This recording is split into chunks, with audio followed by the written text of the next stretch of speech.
신명기 25장 1절로 10절까지의 말씀 우리 다 같이 한 목소리로 합독하겠습니다.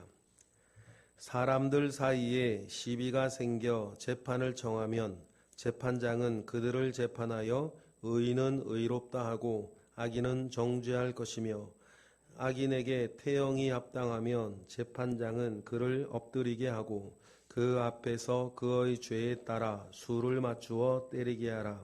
40가지는 때리려니와 그것을 넘기지는 못할지니 만일 그것을 넘겨 매를 지나치게 때리면 내가 내 형제를 경히 여기는 것이 될까 하노라.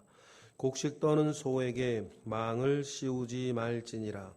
형제들이 함께 사는데 그중 하나가 죽고 아들이 없거든 그 죽은 자의 아내는 나가서 타인에게 시집가지 말 것이요 그의 남편의 형제가 그에게로 들어가서 그를 맞이하여 아내로 삼아 그의 남편의 형제된 의무를 그에게 다 행할 것이요 그 여인이 낳은 첫 아들이 그 죽은 형제의 이름을 잊게 하여 그 이름이 이스라엘 중에서 끊어지지 않게 할 것이니라. 그러나 그 사람이 만일 그 형제의 아내 맞이하기를 즐겨하지 아니하면 그 형제의 아내는 그 성문으로 장로들에게 나아가서 말하기를 내 남편의 형제가 그의 형제의 이름을 이스라엘 중에 잊기를 싫어하여 남편의 형제된 의무를 내게 행하지 아니하였다 할 것이요 그 성읍 장로들은 그를 불러다가 말할 것이며 그가 이미 정한 뜻대로 말하기를 내가 그 여자를 맞이하기를 즐겨하지 아니하노라 하면 그의 형제의 아내가 장로들 앞에서 그에게 나아가서 그의 발에 신을 벗기고 그의 얼굴에 침을 뱉으며 이르기를 그의 형제의 집을 세우기를 즐겨 아니하는 자에게는 이같이 할 것이라 하고 이스라엘 중에서 그의 이름을 신벗김 받은 자의 집이라 부를 것이니라. 아멘.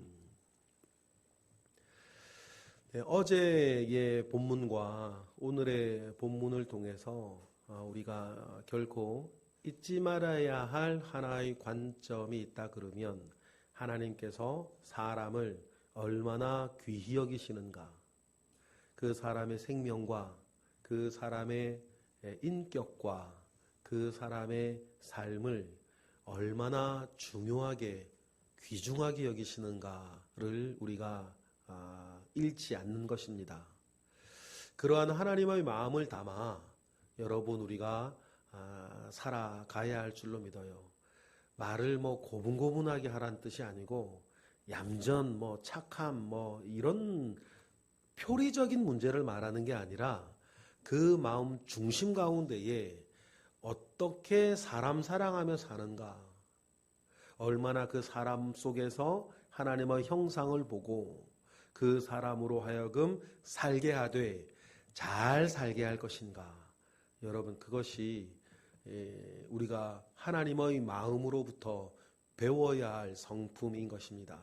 그래서 신성한 성품, 예전 번역이 전 더 좋은데 신의 성품에 참여하는 자가 되라라고 얘기를 할 때 가장 중요한 것이 그것이 사람을 사랑하시고 그의 인생을 귀중히 여기시며 사람됨을 존귀히 여기시고자 하는 그 하나님의 마음을 먼저 우리가 보고 체득해 나아가는 것이 신의 성품에 참여하는 살아가는 사람의 첫 번째 현상, 첫 번째 단계라고 하는 것을 우리가 꼭 기억해야 될 것입니다.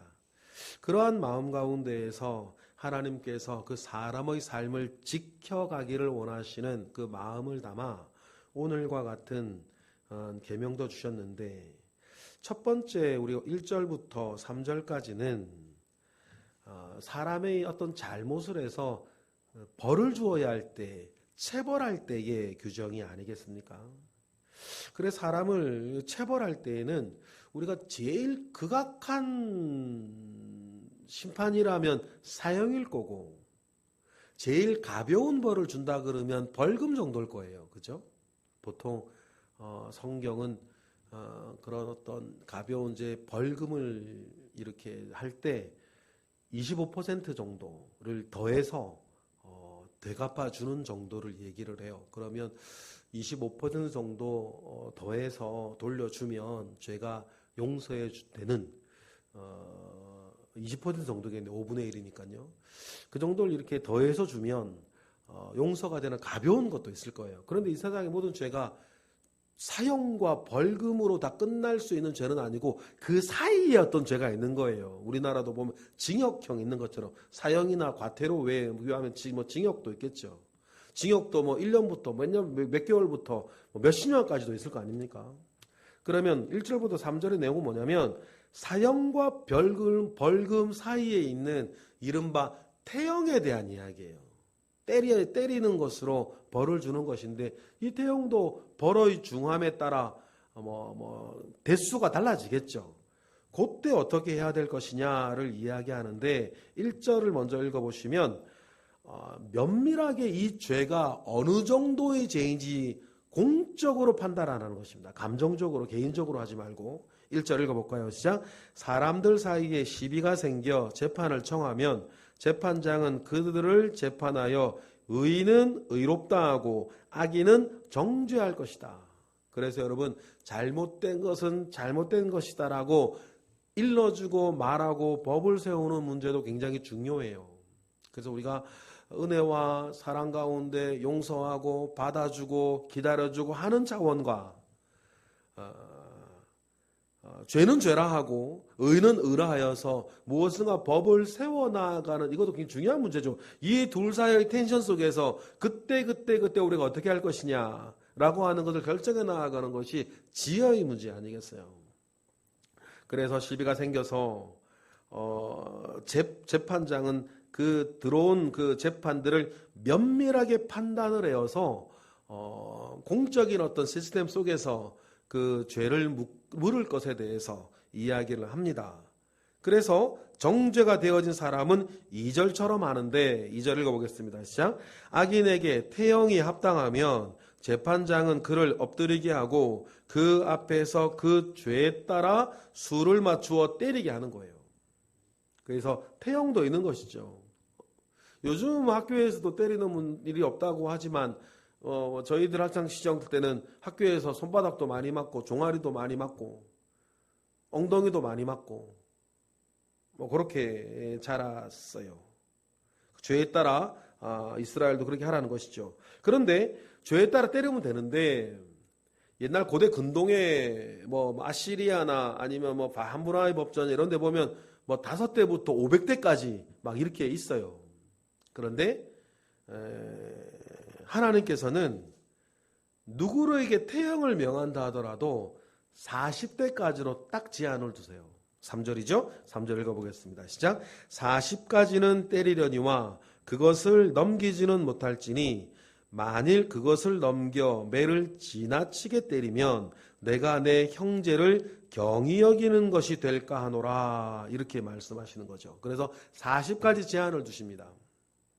그런데 40까지 제한을 둘 때에 간혹 우리가 바울이 이런 얘기를 하지 않습니까? 40에 하나 감한 매를 내가 5번을 맞고 이런 얘기를 한단 말이에요. 그런데 40에 하나 감한 이런 어떤 매를 맞는다 할 때에 우리가 이것이 40 넘어가면 사람이 죽기 때문이다. 이런 얘기도 많이 해요. 근데 그보다 신명기의 말을 보면 생명보다는 하나님께서 뭘 주안적으로 말씀하시냐면 그 사람의 존엄성이에요. 그래서 40을 넘겨 매를 지나치게 때리면 그 형제를 어떻게 여기는 것이 된다는 거예요? 경히 여기는 것이 되는 거예요. 가볍게 생각한다는 거죠. 이 말은 뭡니까? 누구라도 잘못을 지어서 매를 맞게 되는 죄인이라 하지라도 하나님의 마음은 뭐예요? 그를 뭐하게 여기지 마라? 경히 여기지 말라는 거예요. 간혹 여러분 우리가 어떤 죄를 짓고 잘못을 지은 사람을 가볍게 경히 여길 때가 있습니다. 그러나 하나님의 마음은 그렇지 않다. 함부로 욕하고 함부로 비난하고 조롱하고 그런 건 하나님 마음 아니에요. 심지어는 태형을 받는 그런 분명히 죄를 지은 사람이란 말이죠. 그런 사람이라 하더라도 경히 여기지는 말 것에 대해서 하나님은 말씀하세요. 죄를 지었다 하더라도 여러분 그 안에 뭐가 있어요? 하나님 형상이라는 게 있어요. 그리고 사람을 보면 제가 요즘 특히 많이 느끼는 건데 굉장히 한 사람이요 되게 멀티플렉스예요. 영화관처럼 말이에요. 뭔가 분명히 잘못하는 구석이 있는데요. 잘못하고 있는 그거지 그 사람 전부를 말하지는 또 않아요. 다른 부분 또 잘하는 것도 있어요. 제가 그러고 여러분이 그래요. 사람이 굉장히 멀티하다는 것을 느껴요. 그래서 어떤 면에서는 이 의를 행하고자 하는 마음과 또 악을 행하는 마음들이 같이 있어요. 뭐 여러분들이 그렇지 않습니까? 좋은 점이 있고 좋지 않은 점이 같이 있어요. 또 죄 짓는 것이 있는 반면에 또 의로운 일로 함께 한단 말이죠. 또 의로운 일을 하는 사람이 또 어떻게 하다 보면 또 죄를 지어요. 예를 들어 우리가 TV에서 청문회를 보면 그 훌륭하고 유능하고 그 높은 지위에 있는 사람들도 막 청문회 한다고 뒤를 돌아보면 재정적으로 부정이 있고 가정에 어떤 일들이 있고 있는데 그런 거 드러난다고 욕하기는 쉬운데 드러나는 그 일들 사안들이 그 사람 전부를 더 말하는 건 아니에요. 그런 일이 있어도 자상한 아버지일 수 있고요. 그런 일이 있어도 어디에 막 기부는 많이 하고요. 막 그런 일이 있어도 또 착하고 선한 일도 많이 해요. 그러니 여러분 우리가 사람이 이게 참 멀티플렉스 같다. 멀티하다. 그러니 여러분 태형을 맞는 이 사람이라 하더라도 하나님께서 경히 여기지 말 것에 대해서 이야기하시는 그 하나님의 마음을 저와 우리가 받아 누렸으면 좋겠습니다. 그래서 우리 주변에 있는 그 누구라도 사람이면 하나님의 형상을 가지고 있는 이고 특별히 교회 다니는 이면 그리스도가 그를 위해 죽었고 교회 다니지 않는 불신자라 하더라도 하나님의 형상이 있는 것이고 그리스도께서 그가 믿지 않을 뿐 저 사람을 위해서 죽으셨다고 하는 것들을 우리가 기억을 하고 누구라도 중히 여기는 은혜가 우리 가운데 있기를 주님의 이름으로 축복합니다. 이 율법이 유대인들 가운데는 전통적으로 40에 하나 가만매를 때리게 했어요. 그죠? 바울이 이야기한 거 아닙니까? 이건 이유가 뭐냐면 실수로라도 넘길까 봐 그러는 거예요. 그래서 우리가 잘못 헤아리거나 40 끝났는데 어떻게 실수를 하나 더 때리게 되거나 그러면 율법을 어긴 죄가 되기 때문에 유대인들은 늘 40에 하나 가만매를 때려서 실수로라도 이 율법을 어기지 아니하도록 유대인들은 규정을 그렇게 두고 살았다는 것을 여러분이 또 상식으로 알고 살아가시면 되겠습니다. 그리고 4절에 곡식 떠는 소에게 망을 씌우지 말라라고 하는 말씀 하나의 규정이 있는데 이것을 우리가 보면 사람 사랑에 대한 그 마음이 좀 더 확장되어지면 생명 사랑의 영역으로 확장되어질 것에 대해서 주님은 이야기를 하셨습니다. 그렇습니다. 여러분 우리가 순서가 뒤집어지면 안 돼요. 사람은 사랑하지 않으면서 짐승 사랑한다고 막 그런 건 안 되는 거고 먼저 하나님의 형상을 닮은 사람 사랑하는 마음이 결국에는 생명 사랑하는 것으로까지 확장되어져야 할 것에 대해서 하나님께서는 4절을 통해서 얘기를 하셨고 그런 맥락에서 사도 바울은 이 절을 목회자들이 영적인 일을 하는 사람들이 육적인 것을 공급받는 것은 당연하다라고 하는 그 구절로 사도 바울은 또 갖다가 사용하여서 우리가 또 잘 아는 말씀이 되었던 것도 기억을 합니다. 그러면 여러분 우리가 영적인 일을 하는 사람이 육적인 것을 충분하게 공급받게 하는 것 그리고 목회자들이 삶을 살게 하는 것도 다른 어떤 것보다 하나님께서 말씀하신 생명사랑, 사람 사랑의 관점에서 우리가 이어져 내려가는 것이라고 하는 것들 여러분 우리가 기억하셔야 될 것 같아요.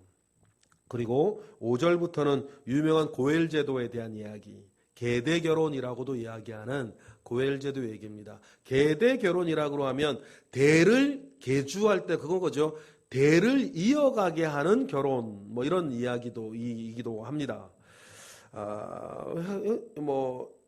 이런 일들이 발생하는 것은 아들 없이 죽은 형제 때문이에요. 5절 읽어보겠습니다. 시작.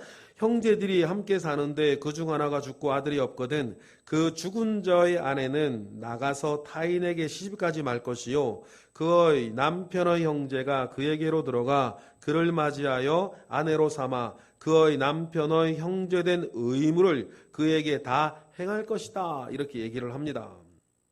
그런데 여러분, 우리가 예전에 이제 큐티할 때에 슬로보아스의 딸들 얘들을 생각해 보면, 아니 딸들도 땅 이렇게 이어가게 하셨는데 왜 이 규정하고 좀 충돌되는 게 아닌가 그런 생각도 할 수 있는데, 여러분 아마 이 전체 규정은 이렇게 아들이 없이 죽었는데 그 여인이 딸도 없거나 아니면 불임이든지 나이가 많든지 아들이든 딸이든 더 이상 자녀를 생산할 수 없는 그런 상황도 있겠죠. 그런 일들도 포함할 수 있을 것이고, 그리고 또 그 외에도 저 딸이 없이 이렇게 죽은 사람에 대해서 결정하게 하는 여러 일들 속에서 이게 조금 어려운 부분이기도 해요. 그 슬로보아 딸들의 일들이 좀 특별한 경우일 수도 있고요. 그래서 어쨌든 아들 없이 이 죽은 그 사람이 아들을 낳을 수 있도록 형제들이 도와주어서 대를 이어가게 해야 되는 그 결혼인 거죠. 그래서 형제의 의무라 이렇게 얘기를 합니다. 이 목적은 6절이에요. 6절 읽어보겠습니다. 시작. 그 여인이 낳은 첫 아들이 그 죽은 형제의 이름을 잊게 하여 그 이름이 이스라엘 중에서 끊어지지 않게 할 것이니라. 중요한 건 뭐예요? 그의 이름이 이스라엘 가운데 끊어지지 않게 하는 것이다. 그의 이름, 또 다른 말로는 하나님께서 여호수아 때로부터 그 집안에게 허락한 그 땅이 계속해서 그 집안을 통해서 이어져 내려가서 끊어지지 아니하게 하는 것이 중요하다라고 이렇게 이야기를 하는 것입니다. 이런 것들 우리가 받으면요, 우리가 작게는 역시 우리가 우리의 후손들을 이어가는 게 중요하고, 우리가 어떤 집안에서나 교회에서도 우리의 집안이 계속 이어져 내려가게 하는 것들도 여러분 같은 맥락에서 우리가 적용할 수도 있겠어요. 그런데 문제는 뭐예요? 가면 되는데 7절 8절에 보면 그렇게 하기를 원하지 않는 형제가 있다는 거예요. 어떤 이유에서든지. 대부분의 이유는 아마 경제적인 이유일 거예요. 그래서 아들을 낳게 하면 그 아들에게 또 자기 재산도 이렇게 경우에 따라서는 자기 재산이 이쪽으로 다시 넘어가야 되는 그런 경우도 복잡하게 생길 수 있겠죠. 그래서 그런 의무를 행하지 아니하는 형제, 그것이 또 공적으로도 아니하게 하겠다 얘기하면 9절처럼 모욕을 주라는 겁니다. 그러니까 이제 모욕을 주라는 게 아니고 방점은 되도록이면 이 율법을 지키라는 거겠죠. 이 모든 어떤 체벌이나 태형이나 벌금이나 모욕과 관련된 이 모든 것들은 이게 중요한 게 아니고 이런 것이 있으니 지키라는 것입니다. 그죠? 9절 읽어보겠습니다. 시작. 그의 형제의 아내가 장로들 앞에서 그에게 나아가서 그의 발에서 신을 벗기고 그의 얼굴에 침을 뱉으며 이르기를 그의 형제의 집을 세우기를 즐겨하지 아니하는 자에게는 이같이 할 것이라 라고 하면서 신발을 벗기고 얼굴에 침을 뱉으라 이렇게 얘기를 합니다. 형제의 집을 세우기를 즐겨하지 아니하는 자다 이렇게 이야기를 하라고 하죠. 그리고는 그 사람은 이스라엘 가운데에서도 10절과 같은 꼬리표가 늘 붙어 다니게 될 거라 그래요. 10절 읽어보겠습니다. 이스라엘 중에서 그의 이름을 신벗김 받은 자의 집이라 부를 것이니라. 신벗기를 받는다라고 하면 권리를 중요하게 생각하지 않고 의무를 중요하게 생각하지 않고 노예 생각하시면 돼요.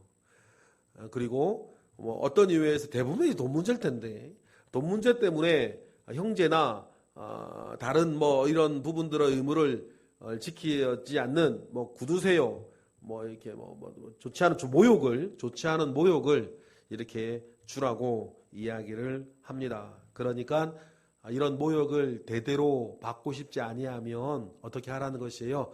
그 손해가 있다 하더라도 설령 그 하나님께서 명하신 계대를 이어갈 결혼을 하라, 그렇게 이야기를 하십니다. 여러분, 이 전반전 내용을 보면 한 사람을 지키고 그의 인격을 지키고 범죄한 사람이라 하더라도 그를 보호해주며 심지어는 짐승까지 이렇게 사랑해 나아가고, 그리고 한 사람이 계대가 이름이 이스라엘 가운데 끊어지지 아니하고 계속 이어져 내려가기를 원하시는 하나님의 마음을 보시면 하나님께서 얼마나 사람을 존중하시는지, 귀히 여기시는지 여러분 우리가 알 수 있고, 감사한 게 뭡니까? 오늘도 하나님은 그러한 마음 가운데에서 여러분 한 사람 한 사람을 지금 보고 계시고 품고 계시다라고 하는 사실들을 여러분 꼭 기억하셨으면 좋겠어요. 그런 하나님 계시니 든든하게 사시기를 바랍니다. 그리고 한 발 더 나아가 하나님이 그런 마음을 가지고 계시니 우리도 그런 마음을 품고 살아야 한다라고 하는 것이 예수 그리스도의 장성한 분량까지 자라나기를 원하는 저희들의 또 길 아니겠습니까? 이러한 말씀을 잘 이루어 가시는 저와 여러분 되시길 주님의 이름으로 축복합니다. 기도하겠습니다. 할렐루야. 하나님, 크신 은혜 가운데에 우리와 함께 하시옵소서. 오늘도 우리에게 귀한 말씀 주셨으니 이와 같이 하나님 사랑하고 이웃 사랑하고 생명 사랑하는 사람으로 우리가 살아가게 하시옵소서. 이 시간 드려지는 1000번째 예물과 탈북여성 국내 송환헌금 가운데에 주님 함께 하시고 하나님 아버지로부터 말미암아 오는 은혜와 능력이 늘 넘치게 하시옵소서. 오늘도 새벽을 깨어 기도하는 이들이 있습니다. 저마다 가지고 있는 기도의 제목이 있고 우리 모두가 가지고 있는 기도의 제목이 있으니 하나님 들으시고 응답하여 주옵소서. 예수 그리스도의 이름으로 기도드렸나이다. 아멘.